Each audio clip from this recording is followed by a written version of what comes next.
Hello बच्चों, welcome to my YouTube channel. तो अब हम स्टार्ट करेंगे गॉस लॉ इन मैग्नेटिज्म। ठीक है, तो जो गॉस का लॉ था, अब अगर हम उसे मैग्नेटिज्म में अप्लाई करेंगे, ठीक है, तो phi M equal to closed integration of B dot D S is equal to क्या होगा, ज़ीरो होगा। क्यों? क्योंकि देखो, अगर हम क्लोज्ड इंटीग्रेशन करेंगे, ठीक है, क्लोज इंटीग्रेशन करने से क्या होगा, देखो, अगर ये एक इलेक्ट्रॉन है, एक चार्ज पार्टिकल है, तो इलेक्ट्रॉन क्या करेगा, यहाँ पे क्या करेगा, फील्ड लाइन को जनरेट करेगा। ठीक है, लेकिन ना अगर हम लोग यहाँ पे अगर किसी मैग्नेट को रखेंगे, नॉर्थ पोल और साउथ पोल है इसमें, ठीक है, तो नॉर्थ पोल से फील्ड लाइन क्या होती है, निकलती है बाहर, ठीक है, मतलब जनरेट होती है। ठीक है, साउथ पोल की तरफ क्या करेंगे, वो एंटर करेंगे।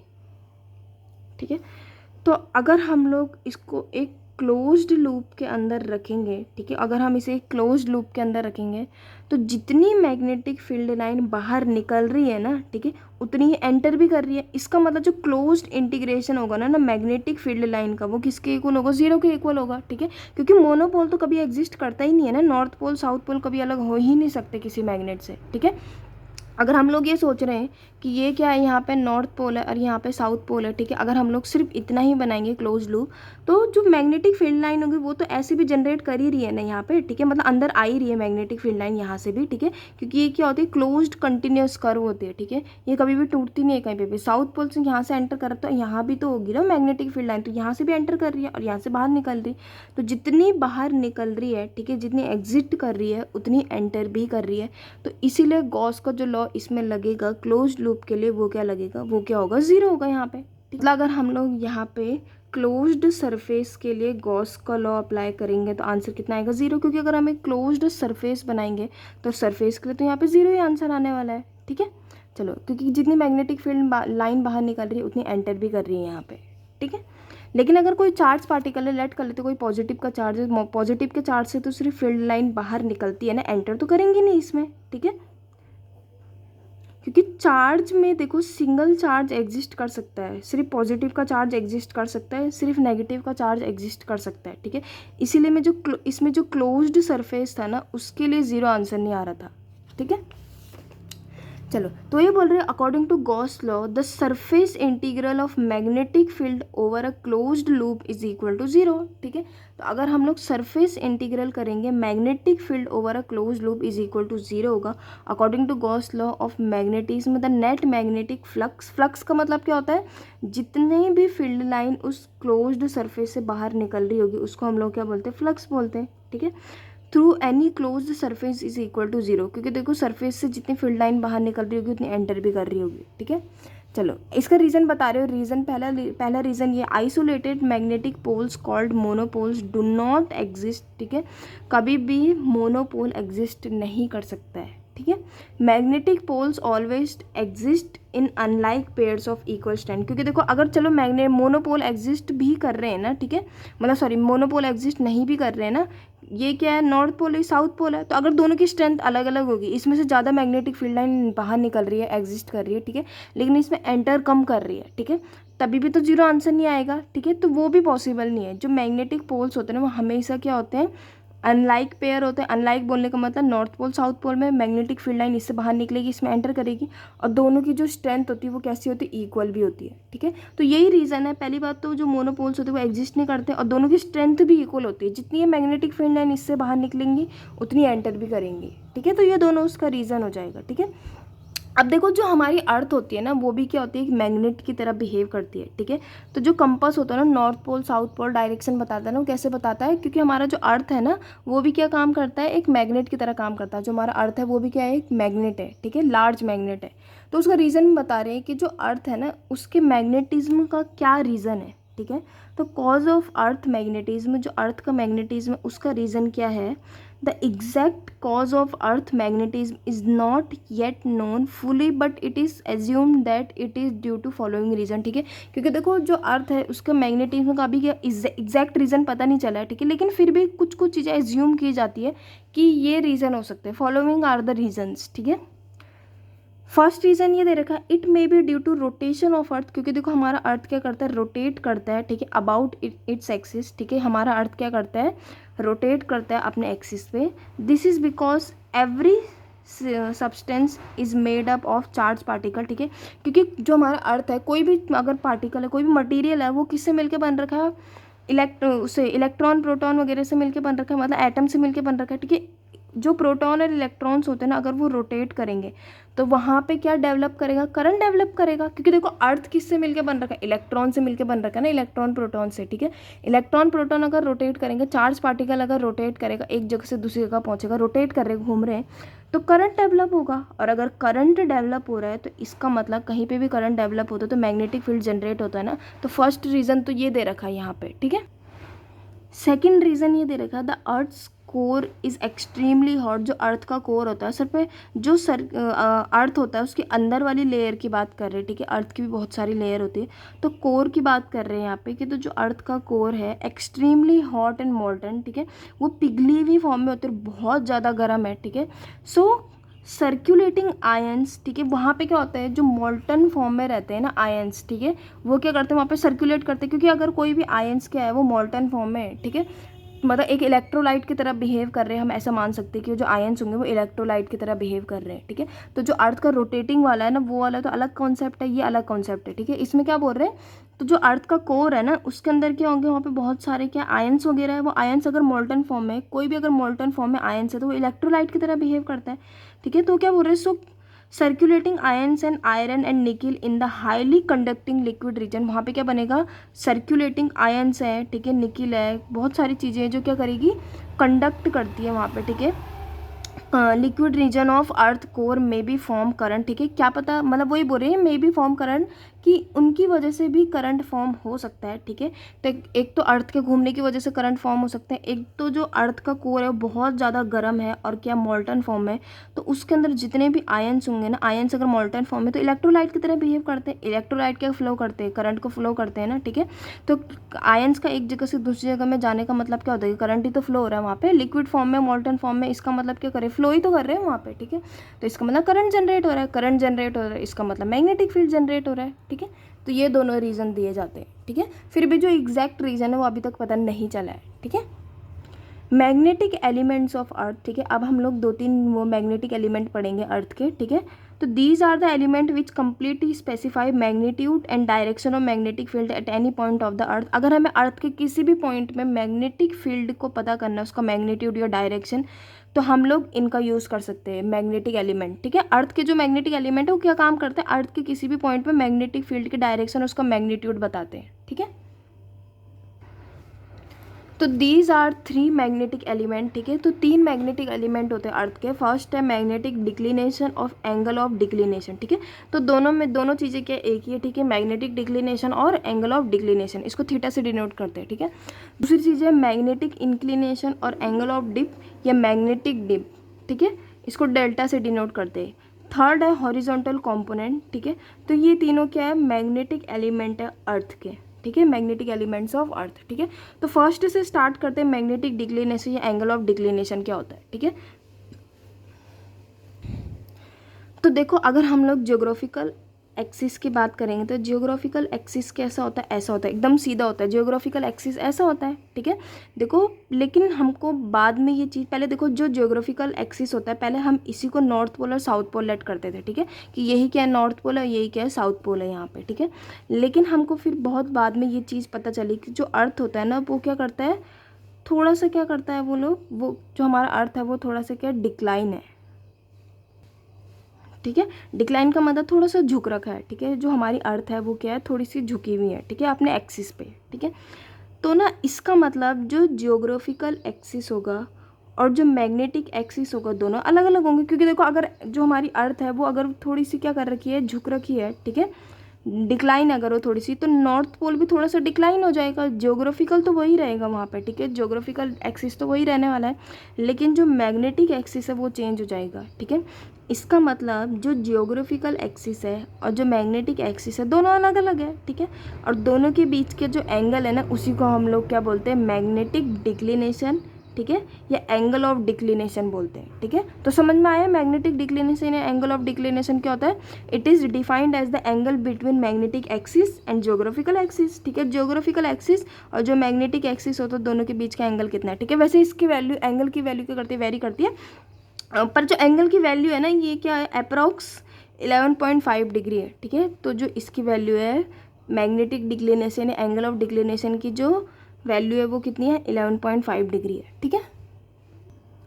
उसके बाद है सेकंड मैग्नेटिक इंक्लिनेशन या एंगल ऑफ डिप, ठीक है। इसको डेल्टा से डिनोट करते हैं।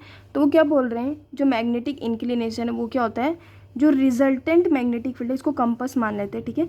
तो कंपस की जो नीडल है वो हमको क्या बताएगी, टोटल मैग्नेटिक फील्ड बताएगी। रिजल्टेंट मैग्नेटिक फील्ड मतलब इधर है, ठीक है, ये रिजल्टेंट मैग्नेटिक फील्ड की डायरेक्शन है, ठीक है। तो मैग्नेटिक फील्ड का जो रिजल्टेंट है वो, ठीक है, और जो कंपस के सेंटर से जाने वाली लाइन है, दोनों का बीच का जो एंगल होगा उसको हम लोग क्या बोलेंगे, डेल्टा बोलेंगे, ठीक है। यहाँ पे देखो जो रिजल्टेंट मैग्नेटिक फील्ड था वो, और जो कंपस के सेंटर से जाने वाली लाइन है या सेंटर से जाने वाला एक्सिस है, दोनों के बीच का जो एंगल है उसको हम लोग क्या बोलते हैं, एंगल ऑफ डिप बोलते हैं, ठीक है। उसके बाद थर्ड है हॉरिजॉन्टल कंपोनेंट। हॉरिजॉन्टल कंपोनेंट क्या होता है, देखो ये रिजल्टेंट मैग्नेटिक फील्ड है, ठीक है, ये रिजल्टेंट मैग्नेटिक फील्ड होगा तो ये वाला एंगल क्या होगा, डेल्टा होगा, ठीक है। देखो जो इसके साथ एक्सियल लाइन के साथ, देखो इस वाली लाइन के साथ जो एंगल बनेगा उसको हम लोग क्या बोलते हैं, एंगल ऑफ डिप बोलते हैं, इसको डेल्टा से डिनोट करते हैं, ठीक है। तो ये वाला जो कंपोनेंट होगा वो क्या होगा, हॉरिजॉन्टल कंपोनेंट, और ये क्या होगा, वर्टिकल कंपोनेंट होगा। तो इसकी बात कर रहे हैं वो हॉरिजॉन्टल कंपोनेंट, ठीक है। हॉरिजॉन्टल कंपोनेंट क्या होगा, बी कॉस डेल्टा, ठीक है, जो एंगल की साइड होता है उसमें कॉस आता है ना, और ये वाला क्या होगा, बी साइन डेल्टा, ठीक है। तो जो हॉरिजॉन्टल कंपोनेंट होगा वो क्या होगा, बी कॉस डेल्टा, और वर्टिकल कंपोनेंट क्या होगा, बी साइन डेल्टा। दोनों को अगर हम डिवाइड करेंगे, यहाँ पे ये फर्स्ट इक्वेशन सेकंड इक्वेशन दोनों को डिवाइड करेंगे तो बी से बी कैंसिल हो जाएगा, ठीक है। तो अगर यहाँ पे हमारे पास जो आंसर आएगा वो क्या आएगा, V by H is equal to 10 delta, ठीक है। Sine delta by cos delta क्या होगा, 10 डेल्टा होगा, ठीक है। एक फार्मूला तो ये बन गया। दूसरा हम ये कर सकते हैं कि फर्स्ट इक्वेशन का स्क्वायर करेंगे, सेकंड इक्वेशन का स्क्वायर करेंगे, फिर दोनों को क्या कर देंगे, ऐड कर देंगे, ठीक है। उसके बाद अगर हम दोनों को ऐड कर देंगे, यहाँ पे देखना H square plus V square क्या आ जाएगा, बी स्क्वायर आ जाएगा, क्योंकि देखो sine square delta plus cos square delta क्या आ जाएगा, यहाँ पे इन दोनों को अगर हम प्लस करेंगे तो वो क्या होगा, 1। Sine square theta plus cos square theta 1 होता है ना, तो इसीलिए इन दोनों को नहीं लिखा यहाँ पे, ठीक है। तो H square plus V square क्या आ जाएगा, बी स्क्वायर, यानी कि बी की वैल्यू कितनी आ जाएगी, यहाँ पे रूट के अंदर H square plus V square, ठीक है। उसके बाद क्या बोल रहे हो, at a place the vertical component is √3 times that of horizontal component. इसका मतलब जो वर्टिकल कंपोनेंट है वो हॉरिजॉन्टल कंपोनेंट का कितना है, √3 टाइम्स है, ठीक है। चलो आगे बोल रहे हैं कैलकुलेट करना angle of dip. Angle of dip मतलब डेल्टा की वैल्यू कैलकुलेट करनी है, and also calculate the resultant magnetic field if the horizontal component is this. Horizontal component दे रखा है, वर्टिकल कंपोनेंट कैसे निकालेंगे, उन्होंने बोला वो जो वर्टिकल कंपोनेंट है वो √3 टाइम्स है किसका, हॉरिजॉन्टल कंपोनेंट का, ठीक है।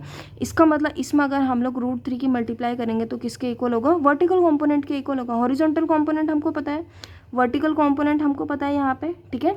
देखो हॉरिजॉन्टल कंपोनेंट की वैल्यू हमको पता है, वर्टिकल कंपोनेंट की वैल्यू हमको पता है, डेल्टा की वैल्यू निकल जाएगी, ठीक है। 10 को उधर इन्वर्स में लेके जाएंगे, ठीक है, डेल्टा की वैल्यू आ गई। उसके बाद अगर हम लोग रिजल्टेंट मैग्नेटिक फील्ड निकालेंगे तो हॉरिजॉन्टल कंपोनेंट का स्क्वायर प्लस वर्टिकल कंपोनेंट का स्क्वायर यहाँ पे रख देंगे, ठीक है। तो जो v बाय एच होगा किसके इक्वल होगा, √3 के इक्वल होगा, ठीक है। क्योंकि देखो जो वर्टिकल कंपोनेंट है वो हॉरिजॉन्टल कंपोनेंट का कितना है, √3 टाइम्स है ना, इसका मतलब v बाय एच को हम √3 लिख सकते हैं, इसके बदले हम लोग क्या लिख सकते हैं, √3 लिख सकते हैं, ठीक है। वैसे हमने जो वर्टिकल कंपोनेंट हॉरिजॉन्टल कंपोनेंट की वैल्यू निकाली ना, उन दोनों को भी पुट करेंगे तो भी पूरा कैंसिल होकर √3 आएगा यहाँ पे, ठीक है। तो इसका मतलब v बाय एच कितना होगा, √3 है, √3 इक्वल टू 10 डेल्टा, ठीक है। 10 की वैल्यू √3 कब आती है, 60 में, इसका मतलब डेल्टा की वैल्यू कितनी हो जाएगी, 60। हॉरिजॉन्टल कंपोनेंट कितना है, इतना है, ठीक है। तो उसके बाद अगर हॉरिजॉन्टल कंपोनेंट से हम लोग b की वैल्यू निकालना चाहेंगे तो b cos delta is equal to क्या होता है, यहाँ पे हॉरिजॉन्टल कंपोनेंट होता है ये, ठीक है। तो cos 60 की वैल्यू कितनी होती है, 1/2, ठीक है। 2 को इधर मल्टीप्लाई में लेके जाएंगे तो b की वैल्यू कितनी हो जाएगी, 3.4 × 10⁻⁵ टेस्ला, ठीक है। उसके बाद देखो बोर मैग्नेटॉन और magnetic dipole moment of an atom due to revolving electron, ठीक है। तो अब हम हमारे पास जो इलेक्ट्रॉन है ना वो क्या कर रहा है, रिवॉल्व कर रहा है, उसकी वजह से हम लोग ना मैग्नेटिक डायपोल मोमेंट की वैल्यू फाइंड करने वाले हैं, उसी को हम लोग बोर मैग्नेटॉन बोलते हैं, ठीक है। तो अब देखना let electron is revolving around a nucleus, क्योंकि जो इलेक्ट्रॉन है वो न्यूक्लियस के अराउंड रिवॉल्व करता है तो वहाँ पे करंट जनरेट होगा ना, करंट जनरेट हो रहा है तो वहाँ पे क्या बनेगा, मैग्नेट बनेगा। अब मैग्नेट बनेगा तो इसका मतलब मैग्नेटिक डायपोल भी होगा, ठीक है। तो वही मैग्नेटिक डाइपोल की वैल्यू हमको फाइंड करनी है, ठीक है। तो लेट कर लेते हैं कि जो इलेक्ट्रॉन है न्यूक्लियस के अराउंड क्या कर रहा है, रिवॉल्व कर रहा है फिक्स ऑर्बिट में, ठीक है। On viewing from the side current is found to be anticlockwise. अगर हम यहाँ सामने से देख रहे हैं तो जो करंट है ना उसकी डायरेक्शन कैसी, एंटी क्लॉकवाइज। एंटी क्लॉकवाइज में कौन सा पोल बनता है, नॉर्थ पोल बनता है, ठीक है, एंड वाइस वर्सा, ठीक है। In this way an atom behaves like a dipole. इस टाइम पे जो एटम है वो किसकी तरह बिहेव कर रहा है, डाइपोल की तरह बिहेव कर रहा है, क्योंकि देखो इस साइड तो नॉर्थ पोल बन रहा है लेकिन पीछे की साइड से कैसा पोल बन रहा होगा, साउथ पोल बन रहा होगा, ठीक है। तो dipole moment, such dipole is given by, dipole moment क्या होता है, m इक्वल्स टू क्या होता है, आई ए होता है, ठीक है। वैसे एन आई ए इसका फॉर्मूला था, एन का मतलब क्या होता है, नंबर ऑफ टर्न्स। यहाँ पे सिर्फ एक ही नंबर ऑफ टर्न्स है, फर्स्ट ऑर्बिट है ये तो, ठीक है। तो नंबर ऑफ टर्न्स कितना होगा, 1 होगा। यहाँ पे एन की वैल्यू कितनी होगी, 1 होगी, ठीक है। तो मैग्नेटिक डाइपोल क्या आ जाएगा, आई इंटू ए। आई की वैल्यू क्या होती है, क्यू बाई टी ना। चलो अब ना यहाँ पे हम टी की वैल्यू फाइंड करने वाले। टाइम क्या होता है, डिस्टेंस डिवाइडेड बाय स्पीड, ठीक है। तो जो टाइम होता है ना क्या होता है, डिस्टेंस डिवाइडेड बाय स्पीड होता है ना, ठीक है। तो डिस्टेंस कितनी होगी, यहाँ पे अगर हम ध्यान से देखेंगे डिस्टेंस कितनी है, अगर एक कंप्लीट रिवॉल्यूशन की बात करेंगे तो डिस्टेंस कितनी होगी, 2πr, ठीक है। अब वेलोसिटी कितनी है, v है, ठीक है। तो आई की जगह में, आई में जहाँ पे ये टी है उसकी जगह में क्या लिख सकते हैं हम लोग, 2πr divided by we. We ऊपर चले जाएगा तो आई की वैल्यू क्या होगी, Q we divided by 2πr। उसके बाद ये जो आई की वैल्यू, इसको अगर हम इक्वेशन फर्स्ट में पुट करेंगे, यहाँ पे आई पे ए क्या है, यहाँ पे एरिया है, इसका एरिया कितना होगा, रेडियस अगर इसकी आर है, स्मॉल आर है, तो एरिया कितना होगा, पाई आर स्क्वायर ना। तो आई की वैल्यू कितनी है, Q we by 2πr, area कितना होगा, पाई आर स्क्वायर, ठीक है। पाई से पाई कैंसिल, आर से आर कैंसिल, ठीक है, ऊपर एक आर बच जाएगा। तो आई की वैल्यू कितनी है, Q V R divided by 2, half Q V R, यानी कि किसकी वैल्यू आ जाएगी, एम की। डाइपोल की वैल्यू कितनी आ जाएगी, हाफ क्यू वी आर, ठीक है। तो देखो half Q V R value आने के बाद इसको इक्वेशन सेकंड लेट कर लेंगे। उसके बाद देखना, orbital angular moment of an electron is integral multiple of h by 2π, ठीक है। देखो जो कोई भी इलेक्ट्रॉन क्या करता है, एंगुलर मोमेंट करता है, ठीक है। एंगुलर मोमेंट करने का मतलब क्या होता है कि वो अगर घूम रहा है, ठीक है, किसी भी ऑर्बिट में, तो उसके लिए बता रहे हैं यहाँ पे कि इलेक्ट्रॉन का जो एंगुलर मोमेंट होगा वो इक्वल होगा integral multiple of h by 2π, ठीक है।